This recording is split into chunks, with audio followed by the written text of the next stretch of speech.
Very good morning to everyone. I am Anita Gautam, Educational Department from City Group of College. I welcome you all in this online lecture series. I am going to teach you Educational Management MAd third semester. मैं आप सभी का इस online lecture series में स्वागत करती हूँ। This is my second lecture. यह मेरा इस सब्जेक्ट का दूसरा लेक्चर है। पहले लेक्चर में मैंने आपको यूनिट फर्स्ट के विषय वस्तु से अवगत कराया था और मैंने यूनिट फर्स्ट के topic concept of educational management and educational administration and difference between the two के बारे में बताया था। हमारा आज का टॉपिक यूनिट फर्स्ट का ही problem of higher education in India यानी कि भारत में उच्च शिक्षा की समस्याएं हैं। भारत में जो उच्च शिक्षा की समस्याएं हैं उसको देखिए, यहाँ पर इस तरह से 3 भागों में बांटा गया है। पहला है संख्यात्मक विकास जन समस्या, दूसरा है गुणात्मक विकास संबंधी समस्या, तीसरा है संगठनात्मक तथा प्रशासनिक समस्या। इसमें भी अलग अलग समस्याएं हैं। संख्यात्मक विकास जन समस्या में पहली समस्या हमारी ये है कि प्रवेश की समस्या। सबसे पहले समस्या में हम पढ़ेंगे प्रवेश की समस्या। माध्यमिक शिक्षा के एक मार्गिक तथा सैद्धांतिक पाठ्यक्रम तथा विश्वविद्यालय की उदारपूर्ण प्रवेश नीति के कारण उच्च शिक्षा की संस्थाओं में प्रवेशार्थियों की संख्या में आवश्यकता से अधिक वृद्धि हो रही है। मतलब हमें जितना भी विश्वविद्यालय में छात्र चाहिए उससे हमें कहीं अधिक छात्र मिल रहे हैं। विश्वविद्यालय में छात्रों की बढ़ती हुई भीड़ का प्रधान कारण माध्यमिक शिक्षा का उद्देश्यहीन तथा साहित्यिक होना है। इंटरमीडिएट तथा हायर सेकेंडरी परीक्षाओं को उत्तीर्ण करने के पश्चात छात्र विश्वविद्यालय में प्रवेश पाने के लिए प्रयत्न करता है, किंतु विश्वविद्यालय के सीमित भौतिक संसाधनों के कारण सभी छात्रों को प्रवेश नहीं मिल पाता। वहाँ पे सीमित संख्या सीटें होती हैं, इसी वजह से उन्हें प्रवेश पाने में समस्या उत्पन्न होती है। अनेक इच्छुक छात्र स्नातक कक्षाओं में प्रवेश पाने में असमर्थ होते हैं। वर्तमान समय में स्नातकोत्तर कक्षाओं में प्रवेश पाना और भी कठिन हो गया है। जब छात्रों को अग्रिम कक्षाओं में प्रवेश नहीं मिल पाता तो वे अपने को दूसरे असामाजिक कार्यों में लगाते हैं। जाहिर सी बात है कि जब वो पढ़ाई करना चाहते हैं और उन्हें अपने पढ़ाई के क्षेत्र में सही दिशा नहीं मिलती तो वे दूसरे अन्य कार्यों में लग जाते हैं। दूसरा, माध्यमिक शिक्षा और समाज में उपलब्ध व्यवसायों में किसी प्रकार का तालमेल नहीं है।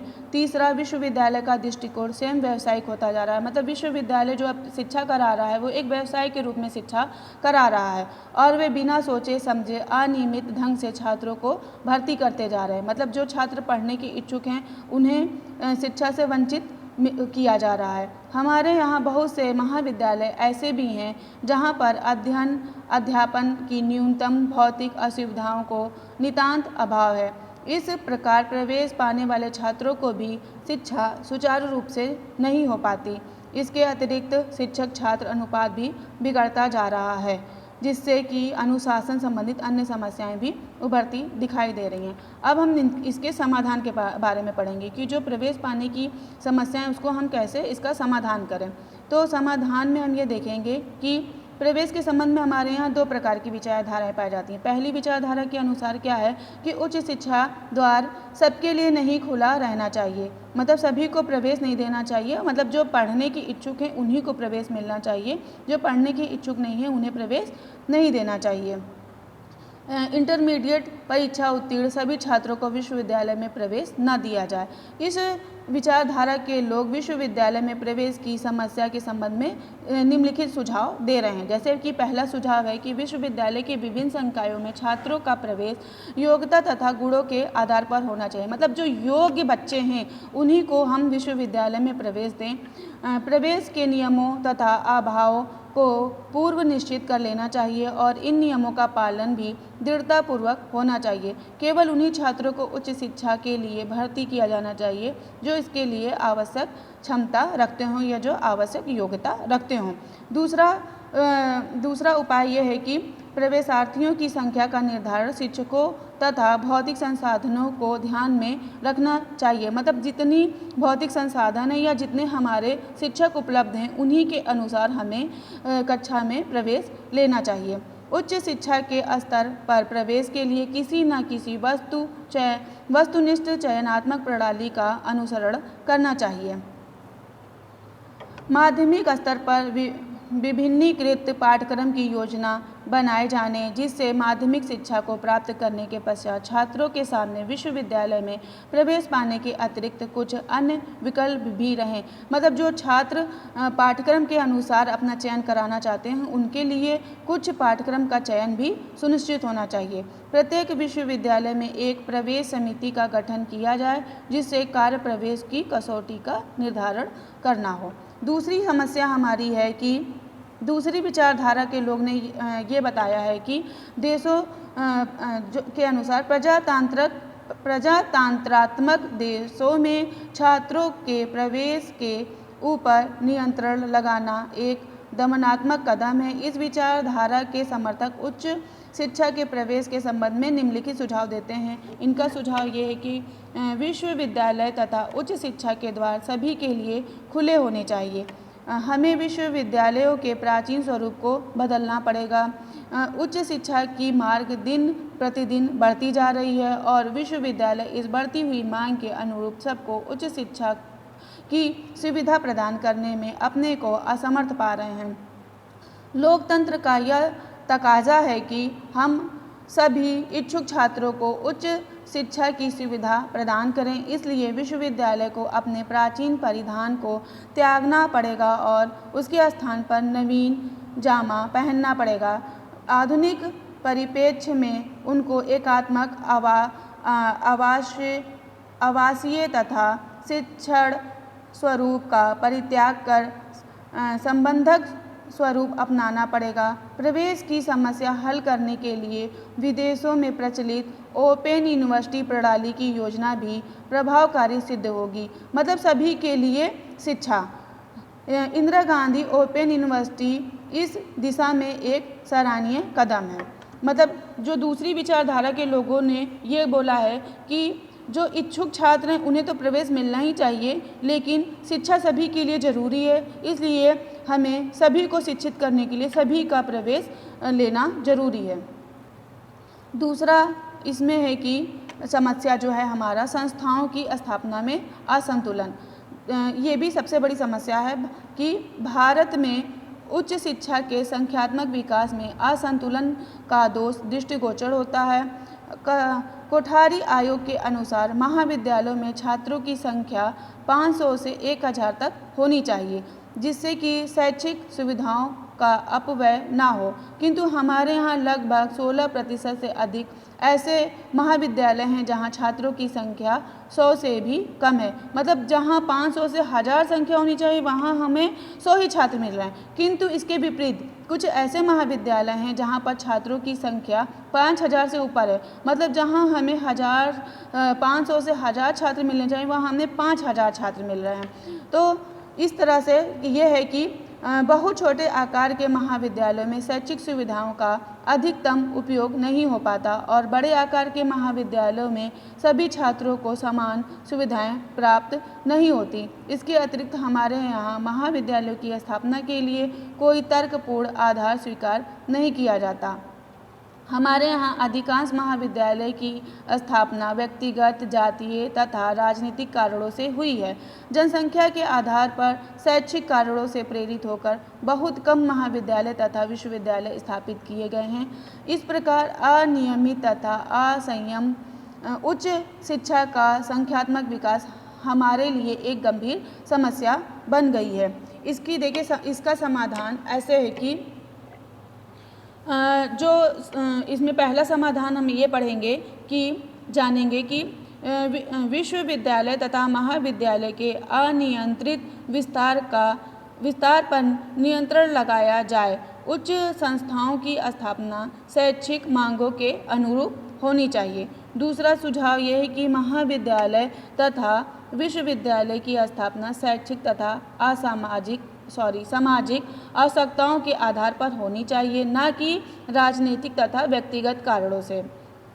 तीसरा समाधान यह है कि महाविद्यालय के आकार को पूर्व निश्चित किया जाए। बहुत छोटे तथा बहुत बड़े आकार के महाविद्यालय हमारे लिए समस्या उत्पन्न करते हैं। मतलब जो हमारा महाविद्यालय होना चाहिए ना तो बहुत बड़ा होना चाहिए, ना ही बहुत छोटा होना चाहिए। महाविद्यालय में छात्रों की संख्या 1000 से अधिक नहीं होनी चाहिए। चौथा जो है वो समाधान ये है कि उच्च शिक्षा में होने वाले अपव्यय को रोकने के लिए माध्यमिक शिक्षा का व्यावसायीकरण किया जाए, ताकि केवल चुने हुए छात्र ही उचित शिक्षा मतलब केवल चुने हुए छात्र उच्च शिक्षा संस्थाओं में प्रवेश ले सकें और उनमें सफलता पा सकें। ठीक, तीसरा हमारी समस्या जो है वो समस्या है कि अपव्यय की समस्या। ठीक, अपव्यय की समस्या में क्या है कि संख्यात्मक विकास के कारण उच्च शिक्षा के क्षेत्र में अपव्यय की समस्या अत्यंत गंभीर होती जा रही है। केवल उत्तर प्रदेश में लगभग 5 लाख विद्यार्थी जो हैं वो क्या कर रहे हैं, BA, MA, BSc, MSc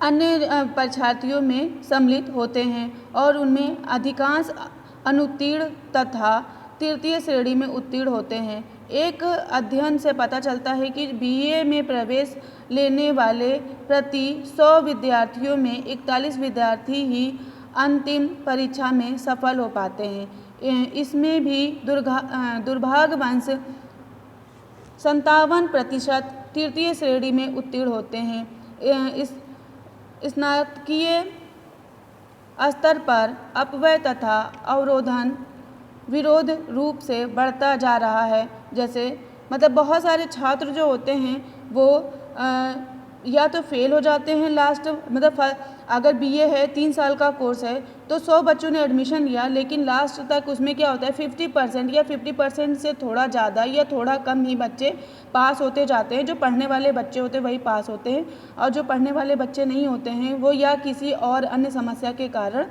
वो सफलता प्राप्त नहीं करते। इसमें कई आंकड़े दे रखे हैं कि मतलब वर्ष के अनुसार कि कितने प्रतिशत बच्चे उत्तीर्ण होते गए। अपव्यय के प्रमुख कारणों में छात्रों की संख्या में वृद्धि, भौतिक संसाधनों का अभाव तथा उच्च शिक्षा को संस्थागत में असंतुलन प्रमुख है। इसके अतिरिक्त पाठ्य पुस्तक का अभाव, पुस्तकालय की दुर्दशा, शिक्षकों की व्यक्तिगत संपर्क का अभाव तथा प्रयोगशाला की अवदशा आदि अन्य कारण हैं जिसके कारण अपव्यय अधिक बढ़ता जा रहा है। मतलब ये नहीं है कि अकेला छात्र ही दोषी है, इसमें विद्यालय भी दोषी है, पुस्तकालय उन्हें उचित पुस्तक नहीं मिल पाता है जिससे कि वो पढ़ सकें, इस वजह से भी अपव्यय की समस्या आती है।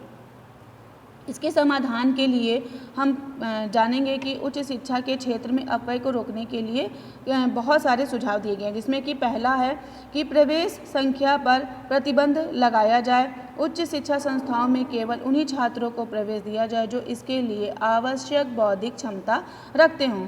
दूसरा, निर्धन तथा मेधावी छात्रों के लिए छात्रवृत्ति, आर्थिक सहायता, पुस्तकीय सहायता तथा ऋण आदि की व्यवस्था की जानी चाहिए। मतलब बहुत से पढ़ने वाले बच्चे होते हैं जो गरीब होते हैं, अगर उन्हें हम स्कॉलरशिप दे दें या आर्थिक सहायता दे दें उनको तो वो आराम से पढ़ जाएंगे। तीसरा है ट्यूटोरियल तथा सेमिनार प्रणाली को अधिक प्रभावकारी बनाया जाए।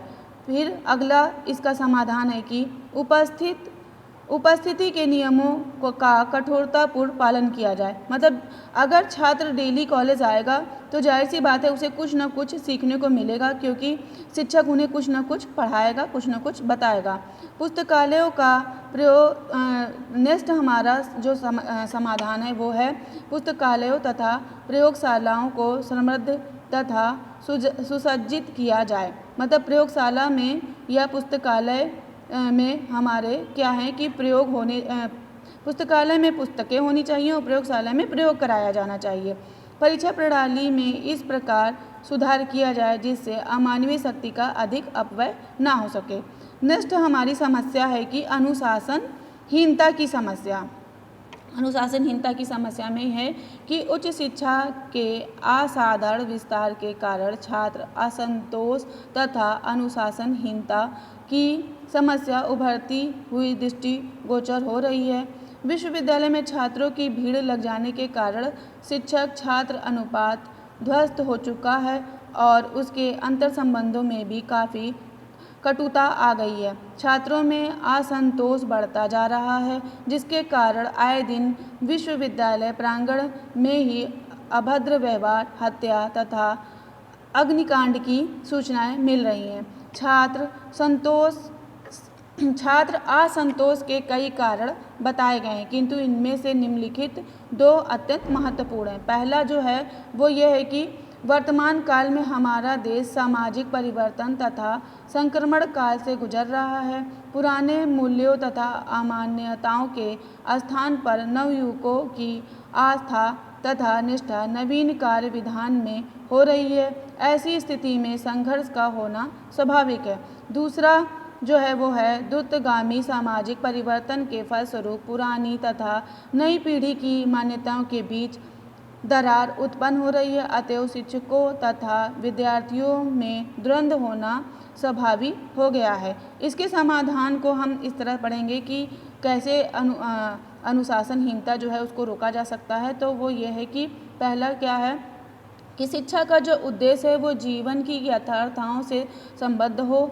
दूसरा, छात्रों में अधिकार के स्थान पर सहयोग, आज्ञा पालन के स्थान पर जिम्मेदारी वहन करने की क्षमता का विकास किया जाए। तीसरा, व्यक्ति की योग्यता के आधार पर पदों का निर्धारण किया जाए। चौथा, छात्रों को विश्वविद्यालय जीवन का अभिन्न अंग माना जाए। उन्हें उच्च शिक्षा के कार्यक्रमों में सहभागी बनाया जाए। उत्तरदायित्व वहन करने में उनमें सद्व्यवहार की भावना उत्पन्न होती है। पांचवा समाधान यह है कि उच्च शिक्षा की शक्ति संरचना में आवश्यक परिवर्तन होना चाहिए। शक्ति संरचना का स्वरूप अधिनायकवादी न होकर प्रजातांत्रिक होना चाहिए। इसमें हम नेक्स्ट समस्या देखेंगे। हमारा जो नेक्स्ट समस्या है वो है शिक्षा का गिरता हुआ स्तर। शिक्षा का गिरता हुआ स्तर में क्या है कि उच्च शिक्षा के संख्यात्मक विकास के कारण शैक्षिक मानकों के अवगमन की समस्या भयंकर रूप धारण कर चुकी है। स्वतंत्रता प्राप्ति के उपरांत शिक्षकों के सभी स्तरों पर छात्रों की संख्या में अत्यधिक वृद्धि हुई है, किंतु उसके अनुसार भौतिक तथा अमानवीय संसाधनों का विकास नहीं हो पाया। मतलब हमें छात्र तो अधिक मिल गए हैं, लेकिन जो हमारा भौतिक और मानवीय संसाधन है वो उसका विकास नहीं हो पाया। फलतः छात्र अधिक संख्या में अनुत्तीर्ण हो रहे हैं। उच्च शिक्षा भी इस दोष से अछूती नहीं है। इसके अतिरिक्त सन 1947 के पश्चात शिक्षा के सभी स्तरों पर विषय वस्तु की मात्रा में वृद्धि हुई है, किंतु इसके साथ साथ अध्यापकों की संख्या तथा उसकी योग्यता में वृद्धि नहीं हुई है। इन सब का बहुत बुरा प्रभाव शैक्षिक स्तर पर पड़ा है। आज का स्नातक निष्पत्ति तथा व्यवहार की दृष्टि से अत्यंत है और घृणित है। इसका समाधान हम ये देखेंगे कि पहला समाधान क्या है।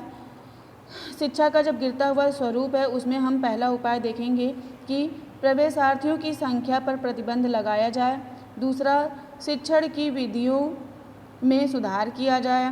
तीसरा, शिक्षकों को ज्ञान की नई विधाओं को सीखना तथा ग्रहण करना चाहिए। चौथा, शिक्षा को उद्देश्यपूर्ण बनाना चाहिए। पांचवा, शिक्षा प्रणाली में सुधार लाया जाए। और अगला समाधान हमारा यह है कि शिक्षकों की सेवा दशाओं में सुधार लाना चाहिए। नेक्स्ट जो हम पढ़े थे, पहला समस्या जो था हमारा संख्यात्मक समस्या था, संख्यात्मक जन समस्या। दूसरा उसी में आया था गुणात्मक विकास संबंधी समस्या। अभी तक हम संख्यात्मक जन जो समस्या थी उसके बारे में इतने चीज़ें पढ़े। दूसरा में हम गुणात्मक संबंधी समस्या पढ़ेंगे। इसमें पहली समस्या है हमारा उद्देश्य से संबंधित समस्या। उद्देश्य से संबंधित समस्या में क्या है कि उच्च शिक्षा का उद्देश्य क्या होना चाहिए। इस संबंध में हमारे देश में यथेष्ट विचार विमर्श हो रहा है। विश्वविद्यालय शिक्षा के उद्देश्यों का निर्धारण राष्ट्रीय आकांक्षाओं, आदर्शों तथा आग्रहों को ध्यान में रखकर किया जाना चाहिए। अभी तक विश्वविद्यालय शिक्षा का उद्देश्य कोरा ज्ञानार्जन ही रहा है। छात्र भी किसी प्रकार से विश्वविद्यालय की डिग्री तथा डिप्लोमा प्राप्त करना अपना चरम लक्ष्य मानता है। मतलब वो ये सोचता है कि हमने अगर विश्वविद्यालय में प्रवेश पा लिया तो हमें उसकी बस मार्कशीट मिल जाए, उसकी हमें बस डिग्री मिल जाए। किंतु अब इस उद्देश्य को खोखलेपन से सभी लोग परिचित हो चुके हैं। वर्तमान समय में विश्वविद्यालय को राष्ट्रीय समस्याओं के समाधान के लिए महत्वपूर्ण भूमिका अदा करनी है, अतः इनकी शिक्षा के उद्देश्यों का अभिनवीकरण राष्ट्रीय परिप्रेक्ष्य में होना आवश्यक है। एक जो है सन 1950 में प्रोफेसर काली प्रसाद ने विश्वविद्यालय शिक्षा के उद्देश्य में एक बात कही है, जो कि ये कहा है कि एक विश्वविद्यालय क्या है? विश्वविद्यालय उन मनुष्यों का संगठन है जो ज्ञान की खोज में लीन रहते हैं।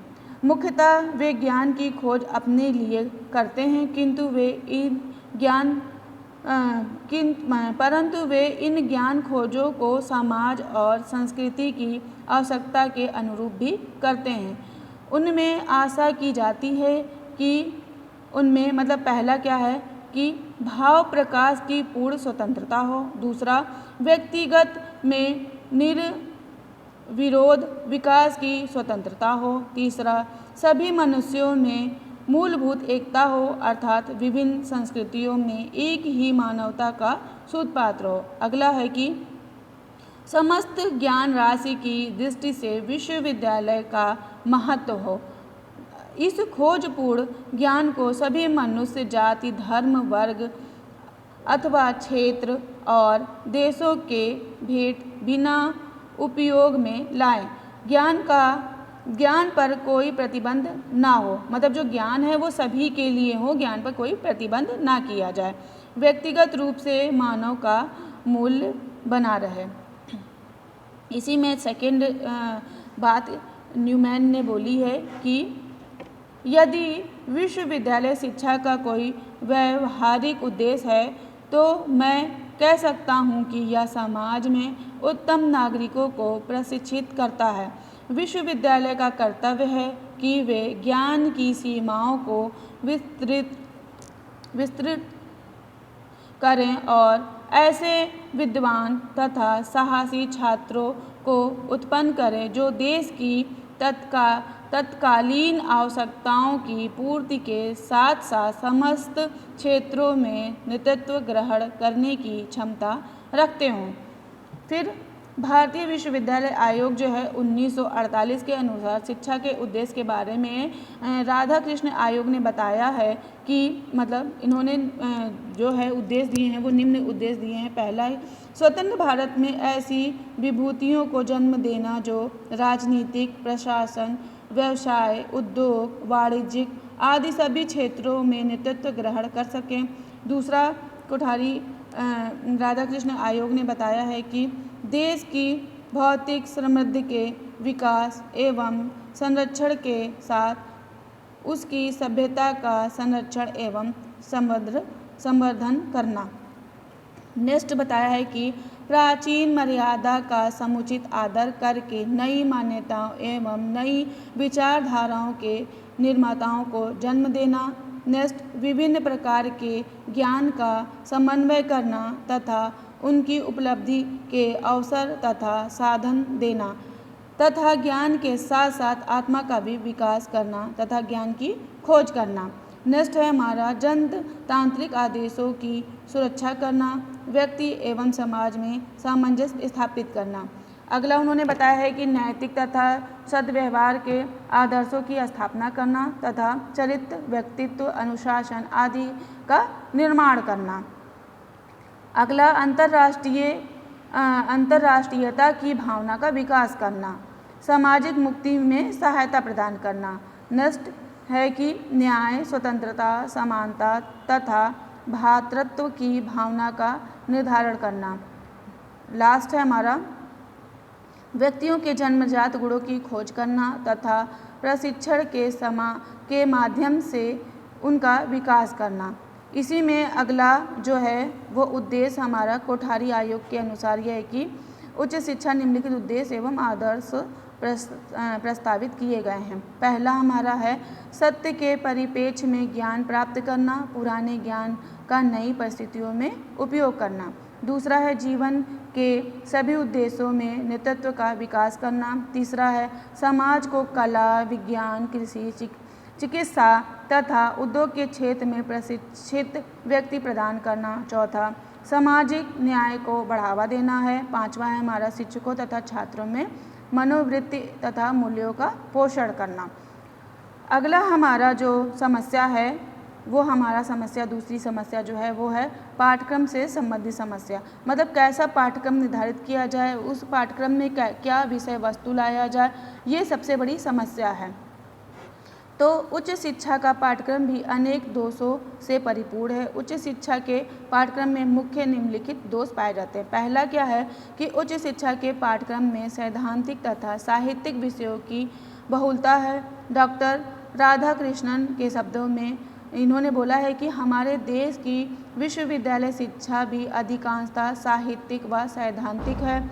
अब तक हिंदी, अंग्रेजी, इतिहास, दर्शन, राजनीति इत्यादि कला विषयों पर अधिक जोर दिया जा रहा है अपेक्षाकृत भौतिक शास्त्र, रसायन शास्त्र, जीव विज्ञान, इंजीनियरिंग, कृषि तथा अन्य कला, कौशल तथा विज्ञान संबंधित विषयों के मतलब जो हमारा मेन ध्यान देने वाला सब्जेक्ट है भौतिक विज्ञान, रसायन विज्ञान, जीव विज्ञान, इंजीनियरिंग, कृषि तथा अन्य कला क्षेत्र, उस पर ध्यान नहीं दिया जा रहा है। जबकि जो हमारा साहित्यिक विषय है उन पे जैसे कि हिंदी, अंग्रेजी, इतिहास, दर्शन, उस पर ज़्यादा ध्यान दिया जा रहा है।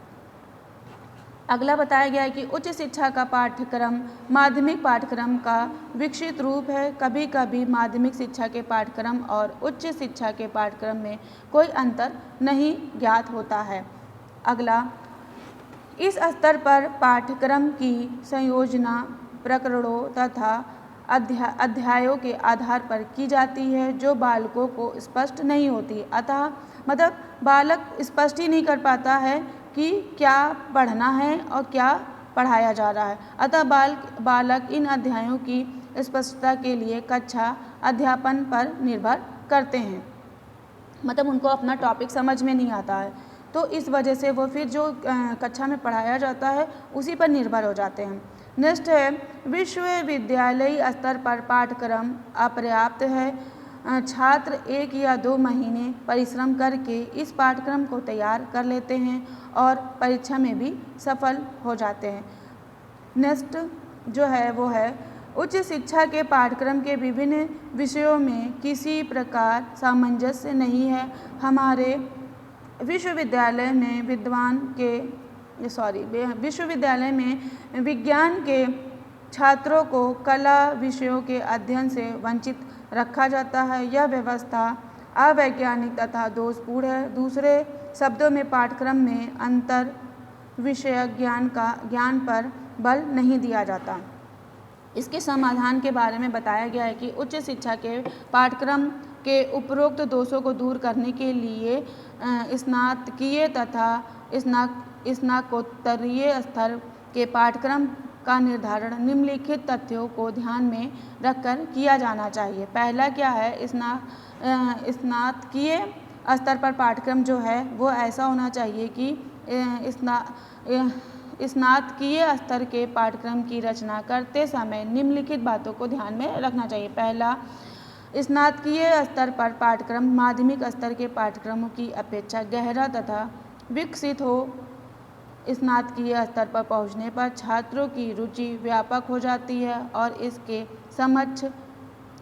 समझ का भी विकास हो जाता है, इसलिए वे गहन और विस्तृत पाठ्यक्रम को आत्मसात करने की क्षमता रखते हैं।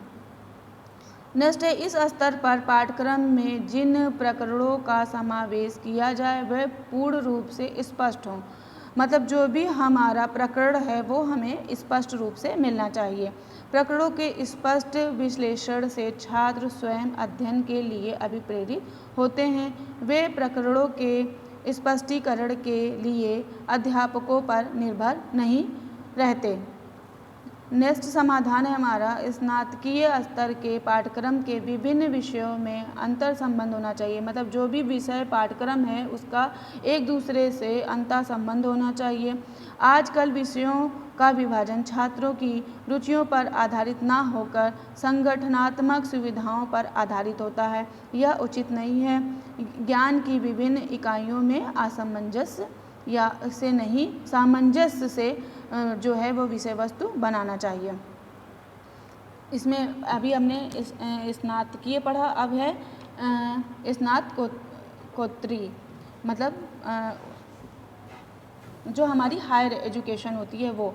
हमारे विश्वविद्यालय में स्नातकोत्तरीय पाठ्यक्रम संकीर्णता के 2 से पीड़ित है। छात्र इस स्तर पर पहुंचकर केवल एक विषय का ही अध्ययन करते हैं और इसमें भी पूर्ण योग्यता नहीं प्राप्त कर पाते। केवल उनको उसी अंश का ज्ञान होता है जो कि परीक्षा की दृष्टि से उपयोगी तथा महत्वपूर्ण होता है। इसलिए पाठ्यक्रम की संकीर्णता को दूर करने के लिए जो निम्न सुझाव दिए गए हैं। पहला है विषयों का विस्तार इस प्रकार होना चाहिए जिसमें अन्य संबंधित विषय के महत्वपूर्ण अंश उनके अध्ययन क्षेत्र में आ जाएं, जैसे शिक्षा शास्त्र में दर्शन, मनोविज्ञान, समाजशास्त्र तथा सांख्यिकी के अंतः सन्निहित हैं। इस प्रकार पाठ्यक्रम की संयोजना में अंतर विद्या अभिगमन को अपनाया जाए। नेक्स्ट है कि विषयों के शिक्षण को प्रभावकारी बनाने के लिए संबंधित अन्य विषयों के आचार्यों की सहायता ली जाए, जैसे शिक्षा शास्त्र में दर्शन संबंधित प्रकरणों के अध्यापन में दर्शन विभाग के विशेषज्ञों का सहयोग लिया जाए। नेक्स्ट हमारा समस्या है कि शिक्षक तथा शिक्षण विधि में से संबंधी समस्या। मतलब जो शिक्षक है और जो उनकी शिक्षण विधि है उसमें जो समस्या आ रही है उसके बारे में बताया गया है। इसमें जैसे बहुत सारी जो समस्याएं, जैसे विश्वविद्यालय स्तर पर अध्यापन कार्य करने वाले शिक्षकों को 4 श्रेणियों में विभक्त किया जा सकता है। जैसे पहला क्या है, प्रोफेसर, दूसरा रीडर तथा अथवा प्रवाचक, फिर प्राध्यापक अथवा लेक्चरर तथा अगला है उप शिक्षक तथा अथवा ट्यूटर।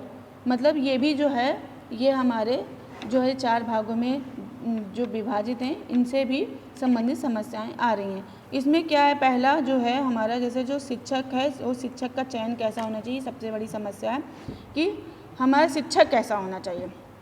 शिक्षकों के निष्पक्ष तथा उचित चयन पर ही उच्च शिक्षा का भविष्य निर्भर करता है।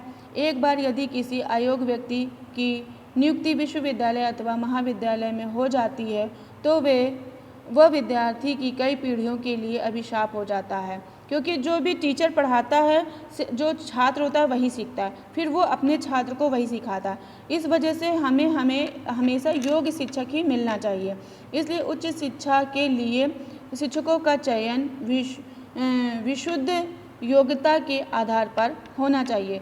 विश्वविद्यालय में शिक्षकों के चयन के लिए चयन समिति की व्यवस्था होती है। चयन समिति के अध्ययन कुलपति होता है।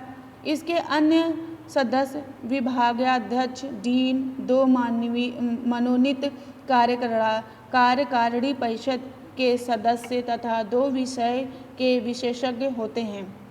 2 विशेषज्ञ इसलिए ज़रूरी है कि आपस में वो राय मशवरा कर सके। विद्यार्थियों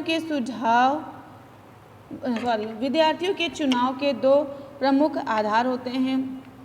पहला उनकी व्यक्तिगत योग्यता एवं अनुभव तथा दूसरा कि साक्षात्कार में उनकी योग्यता तथा प्रदर्शन।